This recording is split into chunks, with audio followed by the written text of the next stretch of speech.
There are moments in a man's life when the world goes quiet. Not the peaceful kind of quiet, not the kind you find at the edge of a lake at dawn, or in the space between sleeping and waking. This is a different kind. The kind that descends right before something unavoidable is about to happen. The kind that every soldier, every operator, every man who has ever stood between danger and something innocent knows deep in his bones. Marcus Hale knew that quiet well. He had been sitting on the same park bench for 43 minutes, not because he had nowhere to go. He had a place. A small apartment 12 blocks east, a refrigerator with 2 beers and leftover Thai food, a television he rarely turned on, and silence that pressed against the walls like it was trying to get in. He came to the park most evenings not because it was beautiful, though it was, in its own tired way, but because it was the only place where the noise inside his head seemed to match the noise outside it. Children playing in the distance, dogs barking, the low murmur of a city that didn't know his name and didn't need to, that suited him fine. Marcus was 41 years old, though he carried himself like a man who had lived 2 lifetimes in that span. His frame was still broad, still built with the particular density that doesn't come from a gym, but from years of carrying weight that most people will never understand. Packs, weapons, brothers. Grief. His hair was short, slightly gray at the temples now. His hands rested on his knees and they were still, completely still, in the way that hands are still when their owner has learned to conserve every movement, every breath, every flicker of energy for the moment it matters. He had left the Navy 4 years ago, not because they made him, because something in him had finally run out. Not courage, not ability, something quieter than both of those things. Something that doesn't have a clean word in the English language, though the people who have lost it would recognize it immediately. He didn't talk about what he'd done. He didn't wear shirts with unit insignias or put bumper stickers on his truck. The only thing he kept from those years was a small photograph in his wallet, his team, 16 men, standing in desert dust somewhere that no map would ever honestly mark, and a dog named Ranger. Ranger had been with him for 3 years, a German shepherd. Large, dark-saddled, with amber eyes that held the particular depth you only see in animals that have spent serious time around serious people. Marcus hadn't planned to get a dog. A woman at the VA had suggested it, almost offhandedly, the way people suggest things they don't expect you to actually do. He'd walked into the shelter 2 days later, and Ranger had looked at him from across the room with an expression that was almost accusatory, like they'd had an appointment and Marcus was late. He'd taken him home that afternoon. Ranger went everywhere with Marcus. On the morning runs that Marcus still did at 5 a.m., not out of discipline now, but out of something closer to ritual, a way of telling his body that the day was real, that he was in it. On the evening walks to the park. On the long drives Marcus sometimes took on weekends with no destination, just highway and radio static, and the dog's head hanging out the window, ears flattened by the wind. Tonight, Marcus had let Ranger off the leash near the far end of the park, near the section where the old maintenance path ran along the back fence. It was quieter there, less foot traffic.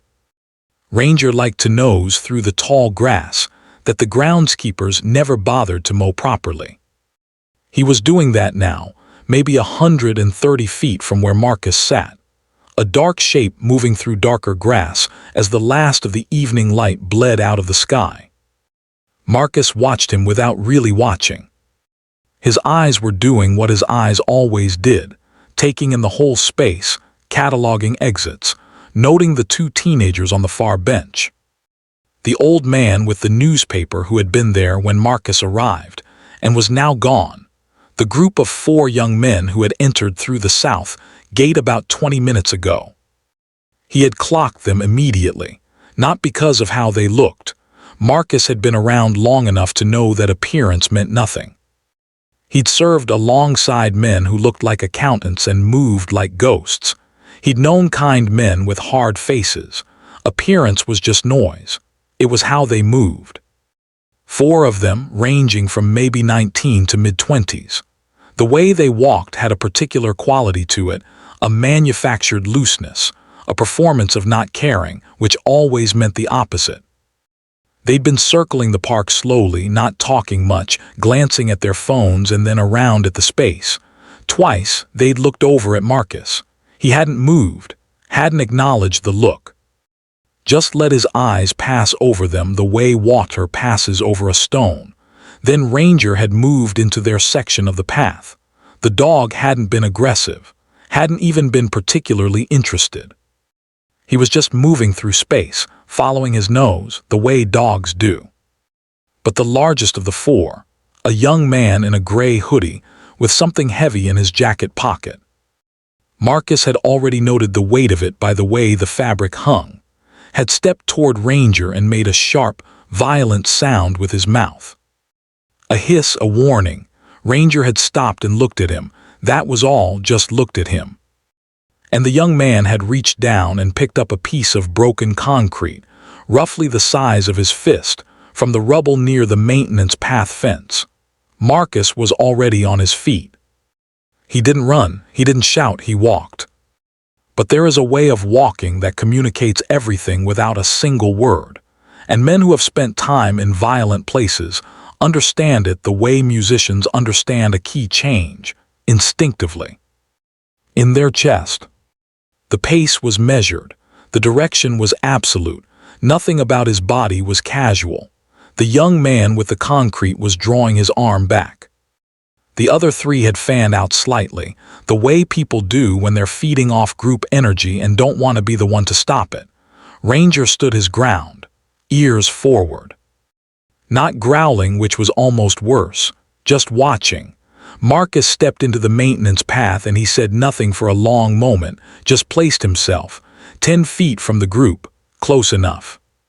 Close enough that the space between them stopped being abstract. The young man with the concrete turned. And something crossed his face in that moment. Not quite fear, not yet, but the first small crack of uncertainty.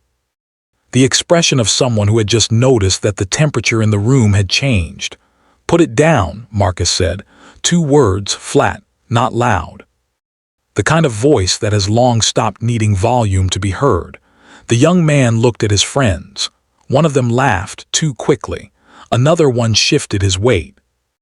"Who are you?" the young man said, trying to hold the performance together. "Someone who's going to ask you once more," Marcus said. Ranger had not moved. He was still watching, those amber eyes unblinking, with a patience that matched his owner's entirely. The young man with the concrete held it for 3 more seconds. You could feel the arithmetic happening behind his eyes, the calculation of risk, of image, of what the next 5 minutes of his life would look like depending on what he chose right now. He dropped it, not gently. It landed with a heavy crack on the broken asphalt, but it landed. That was what mattered. "Walk away," Marcus said. The young man looked at him for a moment longer. The look had changed now. The manufactured looseness was completely gone. What was there instead was something younger, something unguarded, not contrition exactly, but the beginning of something in that direction. Then he turned, and the group moved back toward the south gate, their footsteps fading into the ambient sounds of the city behind the fence. Marcus stood without moving until they were out of sight.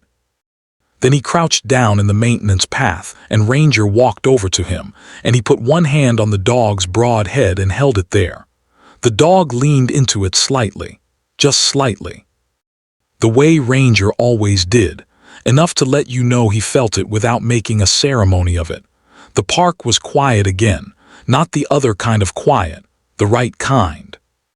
Marcus sat back down on his bench a few minutes later, Ranger settling at his feet, chin on his front paws, watching the park with an air of dignified vigilance.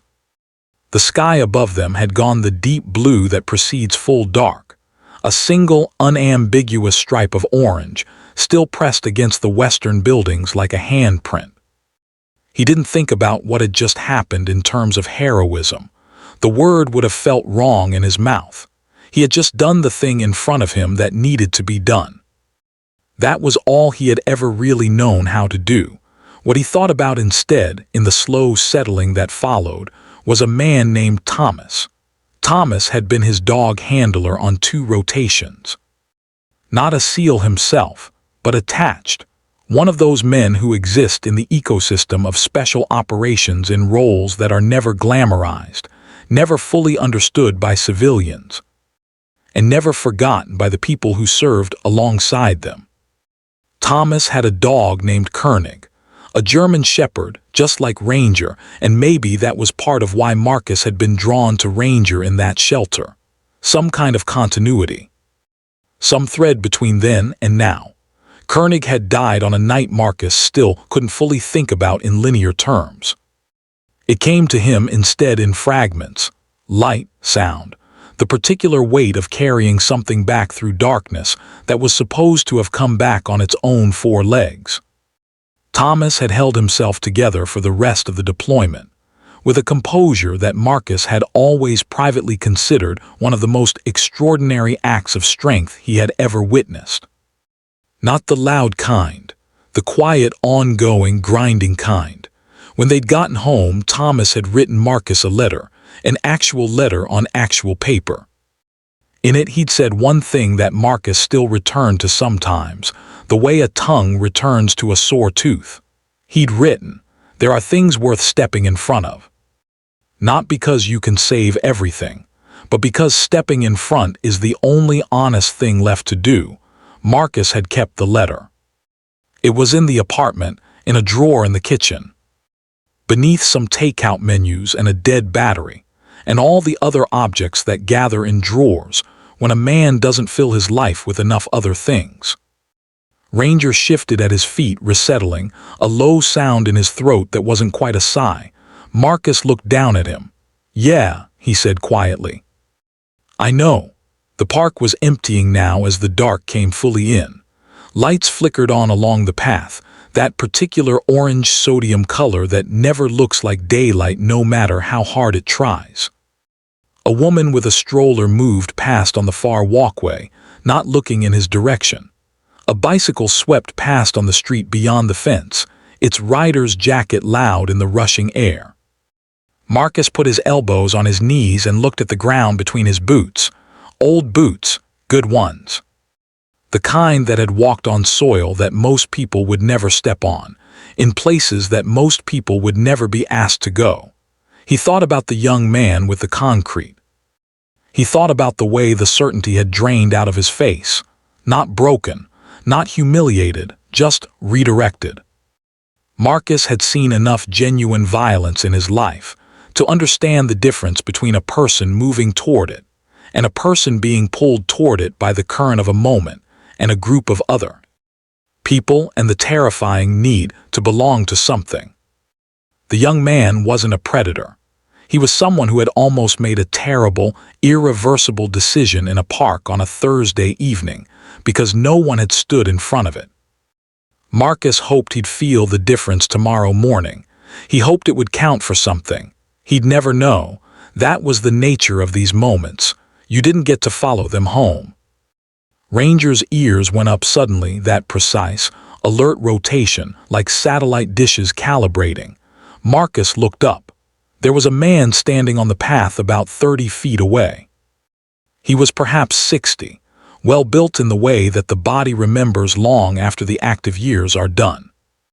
Wearing a dark jacket and holding a leash that currently held nothing, the clasp end hanging loose at his side. He was looking at Marcus with an expression that was difficult to read at this distance. Not threatening, not uncertain, something in between, something that had weight to it. He walked forward. Ranger watched him but didn't rise. The man stopped about 6 feet away and looked down at Ranger for a moment, then back up at Marcus. His face in the park lights was weathered in the particular way that sun and wind and salt air weather a face, not haggard but mapped. A face that had been places. I was on the other end of the path, the man said. His voice was low, even. I saw what happened. Marcus waited. German Shepherd, the man asked, nodding at Ranger. Yes, the man was quiet for a moment. He crouched down slowly, held his hand out toward Ranger with a patience that only comes from either understanding dogs or understanding things that require the same quality of patience. Ranger extended his nose, considered, then accepted the hand. I had one, the man said, still looking at Ranger. Her name was Renee, 12 years. He paused. Lost her in February. I'm sorry, Marcus said, and meant it. The man stood back up, straightened his jacket. He looked at Marcus with those steady eyes. What you did back there, he started.